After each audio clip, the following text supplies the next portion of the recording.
Sederhananya kalau kita ditanya nih, kalau kita punya barang idaman, lalu akhirnya kebeli, misalkan handphone idaman, pas akhirnya kebeli, seneng? Seneng. Tapi setelah handphone itu dipakai sebulan, sidik jarinya dielapin sampai mengkilap terus, coba udah 3 tahun pakai.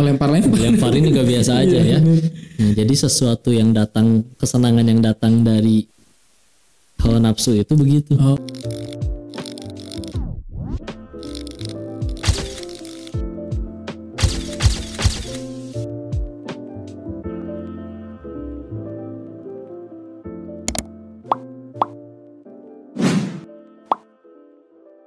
Kembali lagi di Ngobrol Santai Teman Hijrah, ngobrol seru berfaedah. Masih bersama saya Kang Rensu dan tentunya masih dengan teman ngobrol kita Koh Denis. Setelah kita di sesi 1 teman-teman membahas tentang bagaimana perjalanan kehidupan beliau yang sangat luar biasa banget dan penuh dengan inspirasi. Dan ini sesuatu yang sangat berharga tentunya, pengalaman hidup beliau yang akhirnya mengantarkan beliau menuju Allah Subhanahu wa taala, dan bahkan hari ini beliau Masya Allah gitu ya, istiqomah dan terus berusaha untuk istiqomah untuk tetap berdekat dengan Allah Subhanahu wa taala. Ya, salah satunya dengan menyibukkan diri dengan hal-hal yang positif ya. Mendekatkan dirinya dengan masjid, mengisi kajian-kajian keislaman gitu ya. Dan tentunya selalu mengajak anak-anak muda agar kembali kepada Allah, karena seperti yang beliau sampaikan bahwa sekaya apapun kita gitu ya, sesukses apapun kita, tetap pada akhirnya itu semua tidak menjadi ukuran daripada kebahagiaan gitu ya. Ukurannya adalah ketenangan yang datangnya dari Allah Subhanahu wa taala. Masya Allah. Kak Denis, kita lanjutin lagi nih ngobrol-ngobrol santainya. Oke, kan kita tadi sudah membahas tentang bagaimana mencari ya, antum mencari Allah gitu ya dalam berbagai ujian yang Allah berikan.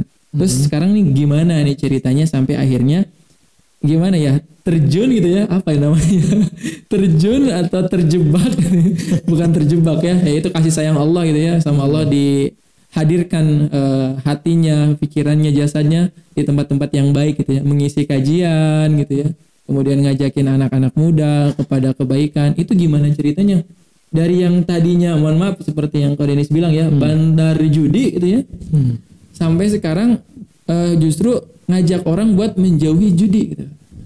Ini kan antitesa banget gitu ya. Dan ini dilakukan oleh satu orang gitu. Kan biasanya kalau ini yang suka judi, ini yang enggak gitu. Nah, ini kan antum pernah merasakan ini dua-duanya gitu ya. Pernah menjadi seperti ini dan menjadi seperti ini. Pernah menjadi ada di titik hitam gitu, dan sekarang Masya Allah gitu kan mengajak orang dari titik hitam ini menuju cahaya. Nah, tadi kan sempat disinggung nih, datang ke Indonesia baca At-Takasur aja nggak bisa gitu. Nah, itu mulai dari situ tuh gimana tuh perjalanannya sampai akhirnya bisa seperti sekarang? La haula wala quwata illa billah. Masya Allah. Pertama mah, jujur mah sebetulnya pertama ketika pulang mah pengen tenang dulu aja. Kenapa akhirnya itu jadi sesuatu yang dikejar kan? Ya orang sebetulnya pengen kaya juga sebetulnya pengen tenang kok dia. Dia ngerasa kekayaannya itu bisa untuk nanti ngejamin biaya istrinya berobat kalau sakit, anaknya kuliah. Tapi ternyata ya terbukti berkali-kali bukan itu sumber ketenangan. Jadi judulnya nyari tenang. Dan akhirnya Allah izinkan dalam proses pencarian yang paling kerasa, ya Allah kasih mau, mumpung masih dikasih mau untuk ngejar ke sana sini. Karena waktu itu kan belum ada kegiatan yang rutin untuk pekerjaan, untuk bisnis. Jadi ya selagi ada tempat untuk belajar, paginya misal belajar ke siapa, belajar tajwid dulu mulai. Udah gitu beres sesi itu nyari lagi di mana. Oh ada kajian, oh di situ ngaji kitab, oh itu ngaji apa lagi. Mumpung dikasih pengen. Dan selain nyari tenang sebetulnya mah waktu itu pertama kalinya mah hingga akhirnya terjun ke dakwah mah untuk rem sebetulnya. Untuk rem. Karena gini, kita manusia benci sama satu jenis orang, yaitu yang munafik. Sebetulnya nifak ya, munafik mah itu orangnya. Orang yang di depan A, belakang B. Nah, kenapa itu bisa jadi rem? Karena ketika kita bismillah berusaha pengen dalam kebaikan, tapi setan tuh nggak ridho tuh. Dia pasti datengin teman-teman yang lama untuk ngajakin lagi, ngasih bisikan-bisikan rindu atas dunia yang lama, ya. Maka gimana caranya biar punya rem? Maka akhirnya waktu itu pun alhamdulillah ketemu guru yang Masya Allah, dan akhirnya diajak bahkan didoakan oleh beliau waktu itu menyebutnya didoakan untuk menjadi mubalik. Sekarang beliau sudah wafat. Nah, dengan doanya dari beliau itu, dan akhirnya diminta oleh beliau juga salah satunya untuk menyampaikan walaupun hanya sekedar cerita, nggak tahu kan mau ngomong apa, ya, dan akhirnya ya cerita aja apa aja yang ada. Enaknya memang kalau di dalam dunia seperti ini, misalkan kita presentasi tentang bisnis, kata kita benar, kata orang lain belum tentu. Betul. Karena itu dari manusia. Nah, kalau misalkan ini kita menyampaikan sesuatu yang datang dari yang maha benar dan tidak mungkin salah. Ibarat kita cerita, orang muslim harus sholat, maka seorang syekh, kiai, sampai seorang yang tidak kenal Islam sama sekalipun tahu itu nggak bisa dibantah, ya. Dan tadi untuk rem agar supaya ketika diri ini benci dengan manusia yang munafik, pasti nggak mau jadi orang yang munafik. Maka ketika siangnya, paginya, atau sorenya udah dapat amanah untuk cerita, menyampaikan, malamnya misal orang-orang dari dunia lama nyariin, oh lu dulu kita bareng-bareng, teman dari kecil, ngerintis sama-sama, dia ulang tahun, masa lu nggak mau minum sedikit atau gimana? Ya ketika itu jadi benar-benar ngerasa, ini kalau sampai dilakuin, berarti aku baru saja menjadi jenis manusia yang paling dibenci. Jadi awalnya untuk jadi rem, ya, dan akhirnya setelah jadi rem, untuk bayar utang sebetulnya mah, utang kepada Allah lebih tepatnya. Istilahnya ketika kita ngelihat yang ada yang sholat 5 waktu tapi mungkin agak telat atau bahkan tidak ditambah sholat-sholat yang sunnahnya, tapi yakin mereka bisa masuk surga karena tidak punya dosa sebanyak saya. Sedangkan diri ini yang udah tahu tentang diri ini dulu melakukan keburukan seburuk apa, nggak bisa terampuni atau masuk surga begitu saja kalau tidak melakukan jauh lebih banyak daripada orang-orang yang lebih suci, lebih bersih. Makanya ya Allah, gimana caranya ini harus jadi jalan, mudah-mudahan meninggal tuh dalam keadaan seluruh dosa udah diampuni. Gimana caranya ya Allah, jika ini memang bisa jadi kebaikan, bisa jadi amal jariah, bisa jadi pahala yang terus mengalir, bismillah, mohon dibimbing supaya jangan sampai ini malah jadi dosa-dosa yang baru. Ya awalnya mah cuman pengen ngutang, banyak utang soalnya kepada Allah. Akhirnya ya udah diamanahkan untuk itu, dan selagi masih Allah kasih usia ya mudah-mudahan bisa jadi manfaat lewat jalan itu. Sampai sekarang alhamdulillah. Dan ngejar aja udah sisanya karena kan kekurangan banget. Dan akhirnya alhamdulillah ketemu guru-guru sampai akhirnya masuk ke Darut Tauhid. Nah, itu juga menarik banget nih. Itu sampai akhirnya ketemu sama Darut Tauhid itu gimana ceritanya itu? Kan Anda sempat dulu kan antum di Bogor ya, Anda sempat ikut nih bersama sahabat masjid juga kan. Sama teman-teman sahabat masjid. Habis itu kan menghilang tuh Darut Tauhid gitu ya. Habis itu menghilang lagi ke Surabaya. Yang tren dulu. Nah itu gimana ceritanya itu? Apakah memang ada kemauan dari diri sendiri gitu ya? Pokoknya mau ke Darut Tauhid, mau pesantren gitu ya. Nah atau memang waktu itu ada apa ya? Ya tadi ada guru-guru yang akhirnya nih jadi jalan. Kak Denis tuh sebenarnya Masya Allah gitu ya, punya potensi yang besar gitu untuk mengajak anak-anak muda kepada kebaikan. Atau gimana tuh? Iya awalnya mah belajar di Bogor. Ada Kiai Haji Ahmad Fatur Rahman, beliau sudah Allah panggil dengan keadaan yang alhamdulillah tanda-tandanya menunjukkan beliau husnul khotimah. Amin. Beliau pun menjadi kebaikan, dan guru-guru yang lain yang Masya Allah. Dan akhirnya waktu itu memang wah kok masih haus istilahnya. Alhamdulillah akhirnya nyiapin budget nih untuk mulai gimana sih nyantren lingkungan yang benar-benar bisa benar-benar terjaga, kiri kanan benar-benar gak ada celah sama sekali untuk kembali ke dunia yang lama.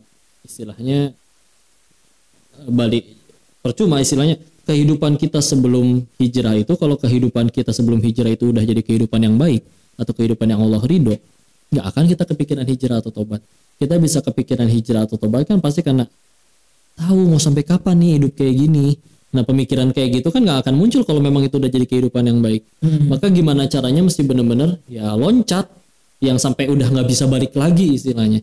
Ya, ketika itu belajar di Bogor, nomaden dari guru ke guru, masjid ke masjid sampai nginep ke rumah-rumah guru. Lalu Akhirnya waktu itu Darut Tauhid ngadain, memang ada namanya program kader dakwah. Ya, program kader dakwah itu diselenggarakan se-Indonesia, daftar dan akhirnya ikut ke sana untuk dites. Alhamdulillah tesnya ada tes hafalan, tes tertulisnya tentang fikih, tauhid, akidah, tajwid, sampai ada tes fisiknya juga, segala macam. Dan Allah takdirkan, loh kok malah lolos dibanding dengan kontestan-kontestan yang lain, peserta yang lain. Dan di situ di pesantren kan gratis, alhamdulillahnya. Sampai selesai, tepatnya selesai itu di 2020 awal.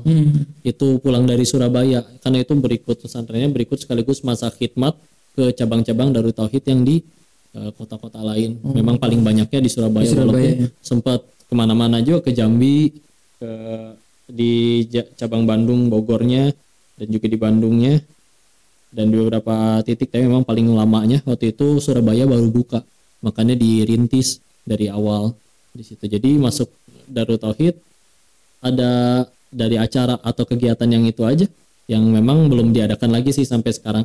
Dan Allah yang mudahkan, Allah yang loloskan, padahal banyak sekali yang lebih Masya Allah yang memang udah backgroundnya pesantren dan segala macam. Masya Allah, itu adalah bukti tanda cintanya Allah ya tentunya kepada beliau khususnya dan kepada kita semua gitu ya. Allah menjaga kita, selalu menghadirkan kita orang-orang yang baik gitu ya.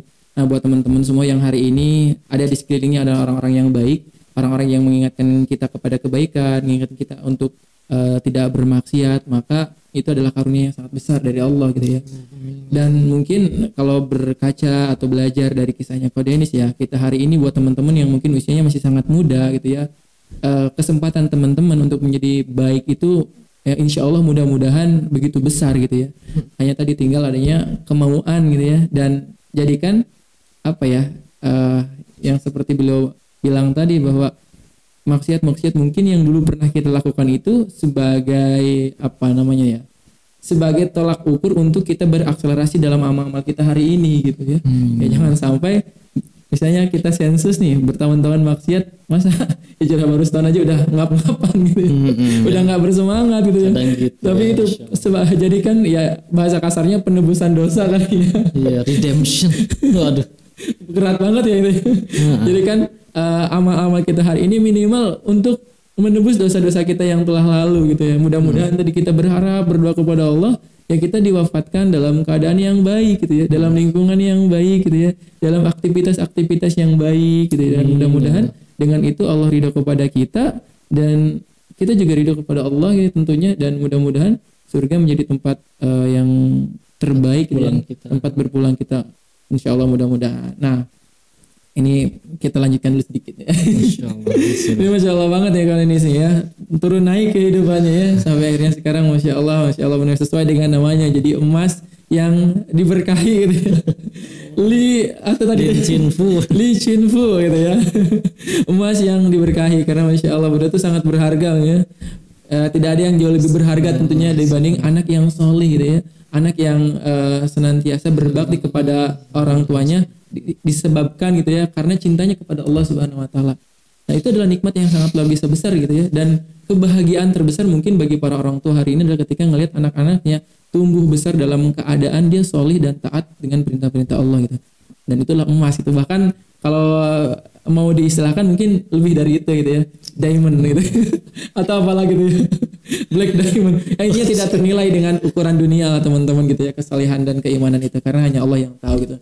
Oke, buat Ko Denis mungkin gimana nih pesan atau misalnya saran buat anak-anak muda yang hari ini gitu ya, mencoba-coba untuk bermaksiat gitu misalnya, atau misalnya mulai ngerasa hidup tuh nggak monoton gitu. Apa ya namanya tuh ya, ini tuh menjadi soleh itu kayak nggak seru gitu ya. Pasti kan antum seru banget ya. Antum ngerasain gitu ya, bagaimana hidup menjadi berkecukupan gitu kan, jalan-jalan banyak saldo sampai puluhan ratusan juta gitu ya. Tapi kira-kira itu membuat kita bahagia nggak? Ya tergantung dari sudut pandangnya gitu ya. Ya, nah, ini bahagia dalam apa ya, menjadi solih atau bahagia dalam ketaatan itu tipsnya atau gimana sih gitu? Biar ya minimal bisa bismillah gitu ya, istiqomah lah gitu. Sederhananya kalau kita ditanya nih, Kalau kita punya barang idaman, lalu akhirnya kebeli, misalkan handphone idaman, pas akhirnya kebeli, seneng. Tapi setelah handphone itu dipakai sebulan, sidik jarinya dielapin sampai mengkilap terus. Coba udah 3 tahun pakai. Lemparin juga biasa aja ya. Nah, jadi sesuatu yang datang, kesenangan yang datang dari hawa nafsu itu begitu. Nggak akal. Sedangkan bandingin misal kayak gini. Nanti bulan Ramadan datang, insya Allah akan ngerasain yang makanan tuh kebanyakan. Udah kenyang tapi kok masih ada nasi kotak lagi. Pas kita pulang, sambil jalan pulang, nasi kotak ini di jalan ketemu misalkan di lampu merah dengan yang sedang lapar.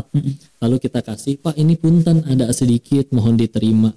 Lalu dia menerimanya sambil memegang tangan kita dan dicium sambil netesin air mata dan berkata, ya Allah nak, alhamdulillah Bapak dikasih makan. Mau Bapak doain, mudah-mudahan urusannya lancar, dimuliakan oleh Allah. Masya Allah, tulus banget. Tanya dalam hati, loh kok seneng? Padahal yang dikasih itu ini sesuatu yang kita nggak butuh, sesuatu yang kita udah nggak mau, tapi kok pas kita ngelakuinnya seneng. Dan demi Allah, untuk kesenangan itu bisa kita lakukan tiap hari. Berapa sih harga nasi kotak? Ya, tapi ternyata bisa kita lakuin tiap hari. Dan ketika akhirnya berusaha mendapat kesimpulan bahwa oh kok beda senang dengan ngebeli barang tadi dengan senang yang bagi kesenangan, ngasih manfaat bagi orang lain, ya. Bismillah, dengan itu akhirnya kita punya keyakinan untuk bisa terus jadi baik. Dan ketika sudah berusaha dalam hijrah istiqomah, ada satu hal yang harus ditanya terus setiap hari dalam hati. Sebetulnya bisa jadi setan gak akan sanggup ngebuat kita ninggalin sholat, ninggalin ngaji. Juga sulit bagi setan ketika kita beres pulang ngaji, kita langsung dibisikin untuk merampok barang orang. Itu sulit ya, gak mungkin. Tapi setan punya berbagai macam cara untuk supaya setidaknya pahalanya hilang. Untuk membuat kita ngerasa, wah kita udah lebih benar. Wah tuh yang lain mah masih maksiat, saya mah habis pulang ngaji. Dan itu naudzubillah. Yang harus kita benar-benar tanya setiap hari adalah, ya Allah, demi Allah, engkau mudah sekali menjadikan orang yang maksiat di depan mata saya itu jadi orang yang ahli ibadah, sedangkan diri ini yang jadi ahli maksiat. Maka yang harus kita tanya tiap hari, ya Allah, kenapa saya? Saya tahu saya dulu maksiatnya lebih parah daripada dia. Atau mungkin dulu sayalah yang ngajak orang ini maksiat. Kenapa sekarang dia masih maksiat terus, sekarang kita malah ada di majelis ilmu misal. Demi Allah itu sama sekali bukan karena diri ini udah yang benar, bukan diri ini udah soleh, bukan diri ini udah jadi lebih baik, apalagi lebih suci. Benar-benar cuman, ya Allah ini mah Allah nolong. Kalau Allah mau satu dunia soleh seluruhnya, bisa tanya terus, ya Allah kenapa saya? Kalau ini udah benar-benar ditanyain terus, akhirnya jadi kayak, ya Allah kurang. Ya Allah ini adalah pertolongan yang luar biasa. Dari situ yang dulu perasaan adalah kejadian-kejadian yang dulu kita anggap musibah, akan berubah di pikiran kita. Ya Allah ternyata itu ditolong. Contoh pertolongan lain dulu ketika pulang, jujur pulang memang masih bawa ratusan juta karena pulang dari sana, dan Allah tahu saya nggak akan sanggup ngebuang itu duit semua, itu duit haram semua. Terus gimana akhirnya untuk ngebersihin itu? Saya ditipu orang banyak, saya bisnis banyak dibohongin orang, sampai akhirnya balik lagi ke titik, ya Allah ini duit yang banyak yang di sana yang memang seharusnya tidak makan, bahwa ya Allah, Allah tahu aku tidak akan sanggup untuk langsung membuangnya, tapi engkau tidak izinkan aku untuk memakannya dengan cara tipu, ngapain, dibohongin, yang akhirnya ya, dulu ketika akhirnya misalkan pemasukan 100 juta, pengeluaran bisa 120. Ada adik belajarnya nabrak lah, mesti ngegantiin. Nah ketika pulang ke Indonesia, secara nominal jelas turun drastis, tapi pengeluaran gak jelas yang diundang oleh dosa itu juga ikut hilang. Itu yang mahal. Jadi ketika akhirnya itu semua sudah mulai hilang, sudah mulai tenang, udah akhirnya tinggal kita berusaha, ya Allah, aku tuh masih hidup cuman karena satu alasan, dosa-dosaku belum terampuni dan kau masih kasih kesempatan dosa. Imam Ghazali benar-benar pernah mengingatkan yang salah satu dosa atau ancaman yang paling berbahaya itu adalah ketika kita ngerasa diri ini sudah aman dari azab Allah. Cuman karena tadi malam kita habis tahajud, cuman karena tadi malam kita habis sedekah subuh dan sudah rutin, naudzubillah. Sebetulnya demi Allah bisa sanggup ngelakuinnya juga Allah yang tolong. Cuma kalau misalkan diri ini sebetulnya nggak bisa apa-apa, ya udah, tinggal banyakin menundukkan kepala. Jangan sampai ada keinginan minta dikabul, ada keinginan minta dikabul, maka Allah cuma jadi alat dong, alat untuk supaya doa kita dikabul. Itu naudzubillah, itu keji banget. Yang dibalik itu semua harus ada hakikat bahwa ya Allah, aku ini hamba yang benar-benar gak bisa apa-apa tanpa Engkau. Maka ketika Engkau takdirkan kejadian ini, harus membuat diri ini sadar bahwa ya Allah gak bisa, dia gak bisa. Sebetulnya aku tanpa minta Engkau juga udah tahu kok saya butuh apa. Betul. Tapi kenapa kita tetap dianjurkan untuk minta? Supaya kita sadar kita nggak bisa apa-apa. Kalau itu yang dipahami dari setiap keinginan dan kita menyimpulkan seperti itu, bisa jadi nanti bukan berarti masalah seluruhnya hilang, tapi yang tadinya nangisin masalah, yang tadinya nangisin masalah jadi berubah jadi nangisin dosa. Kan nangis ada dua, ada yang nangisin dosa, ada yang nangisin masalah, ada yang nangisin dosa penyebab masalah. Yang beda banget. Oh, terakhir nih Kong, mau nanya nih. Gimana orang tua ngelihat Ko Denny sekarang? Alhamdulillah terlihat senang ya sejauh ini mah. Dari lubuk hati orang tua, siapapun itu orang tuanya, oke lah, mereka mungkin punya cita-cita dunia untuk kita. Tapi sebetulnya mereka tahu kok mereka akan Allah panggil, siap tidak siap, mau tidak mau. Dan mereka juga sebetulnya tahu, walaupun gak pernah meyakinkan dalam hati bahwa nanti ketika di hadapan Allah, mereka tidak akan berkata, anakku jadi konglomerat, anakku jadi presiden, anakku jadi direktur, enggak. Tapi yang akan ditanya adalah pertanggungjawaban tentang anaknya ini sudah jadi hamba yang seperti apa. Tapi ada kekagetan nggak? Kaget memang, bahkan ditanya sih, kok serius pengen berada di jalur yang ini, nanti nggak bisa fokus di bisnis lagi, nggak, istilahnya tidak finansial tidak sejaya dulu.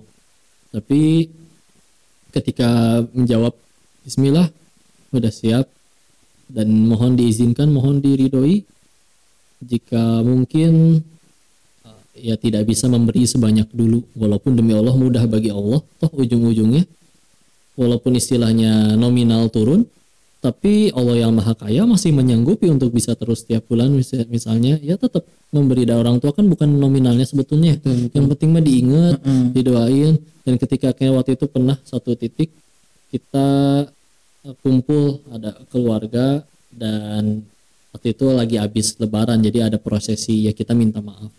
Dan ada salah satu paman kita cerita, ngobrol, ya akhirnya membawakan materi tentang bakti kepada anak dan birrul walidain, yang waktu itu Allah izinkan, Allah bolak-balikan hati yang ada di situ. Dan akhirnya ketika sambil memeluk dan minta maaf, setelah selesai mencium kaki beliau dibisikkan, ya kami ridho kok memilih jalan yang ini, demi Allah ini adalah kebaikan, dan mudah-mudahan ini bisa ditiru, atau ya bismillah mereka ngerasa setidaknya punya bekal untuk akhiratnya. Padahal demi Allah diri ini sebetulnya masih jauh banget, karena diri ini yang paling tahu. Orang di luar ngiranya apa, padahal kan aslinya ngeri kalau ingat ke situ. Nggak layak diri ini yang dari tadi disampaikan, dan apalagi yang didengarkan. Demi Allah diri ini tidak sebaik itulah. Jadi banyak utang aja kepada Allah. Masya Allah banget ya, alhamdulillah berarti orang tua ridho ya dengan apa yang hari ini dilakukan, pasti sangat bangga. Ini kok terakhir ya, mungkin ada yang ingin disampaikan nggak buat orang tua gitu, buat mama atau juga apa? Mami, buat mami sama papi gitu, buat mengenai Koko sekarang gitu, biar nanti kali aja nonton kan. Ya mudah-mudahan itu ya, mungkin ada ibaratnya mah kan kita biasanya pasti ada sesuatu yang ingin kita sampaikan, itu doa gitu, harapan buat orang tua kita. Baik, bismillahirrahmanirrahim.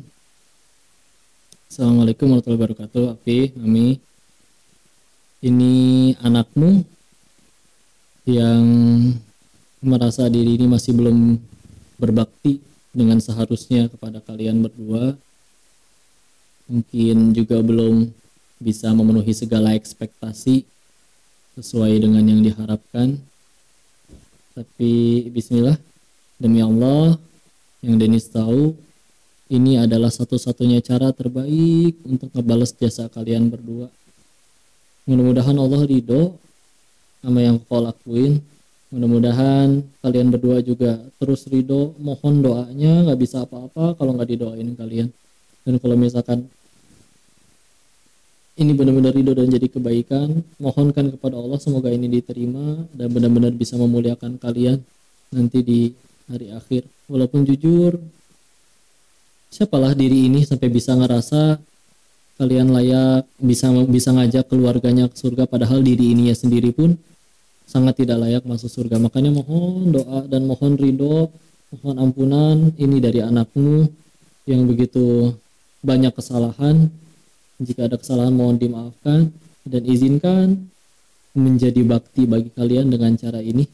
Karena bismillah yang Deis tahu ini jalan yang Allah ridho untuk membalas kebaikan kalian yang gak mungkin bisa Deis balas. Mohon doanya demi Allah. Dan jangan pernah berhenti mendoakan. Demi Allah yang sekarang sudah terjadi ini karena doa dari kalian dan ridho dari Allah. Amin. Amin. Masya Allah.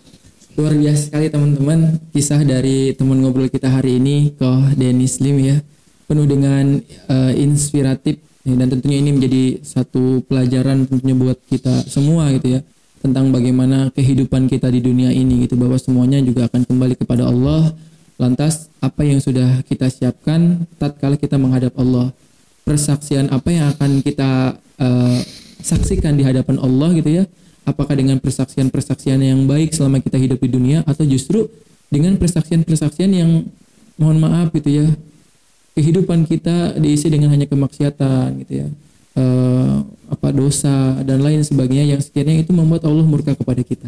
Teman-teman, hidup itu bukan tentang orang lain gitu ya, tapi tentang diri kita, tentang bagaimana kita mewarnai kehidupan kita dengan warna-warna yang baik gitu ya, tentang bagaimana kemudian kita gitu ya mengharapkan sesuatu yang baik yaitu surga, dan kita memperjuangkannya gitu, bukan hanya sekedar tentang makan minum gitu kan, kerja dan sukses dan lain sebagainya, bukan itu adalah bagian daripada tools-tools yang memang Allah sediakan untuk kita dalam rangka untuk senantiasa mendekatkan diri kita kepada Allah.